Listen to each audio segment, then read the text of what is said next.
咁其實我哋冬日啦，去到今日咧已經營運咗差唔多12年嘅時間。咁啊喺呢12年入邊咧，其實都經歷咗好多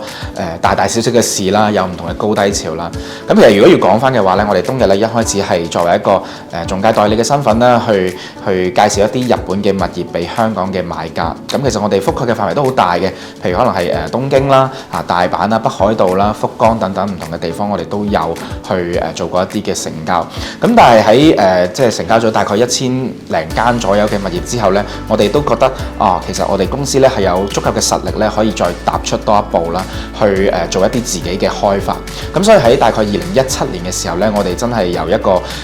仲介代理嘅身份啦，去擴充我哋嘅業務，去成為一個開發商嘅。咁所以喺我哋2017年喺大阪嘅時候咧，我哋都真係正式由代理轉型成為一個發展商，去物色開發更加多一啲值得投資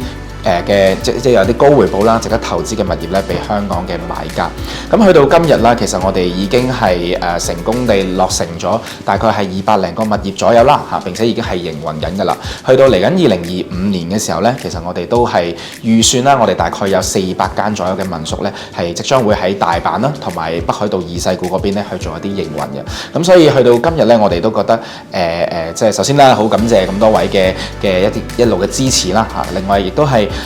我哋會隨住日本旅遊業嘅發展啦，我哋會喺民宿方面嚇同埋唔同嘅各種嘅配套方面咧，我哋會增設更加多嘅服務嚇，去希望可以提供一個更好嘅投資回報嘅產品咧，去俾到咁多位嘅投資者嘅。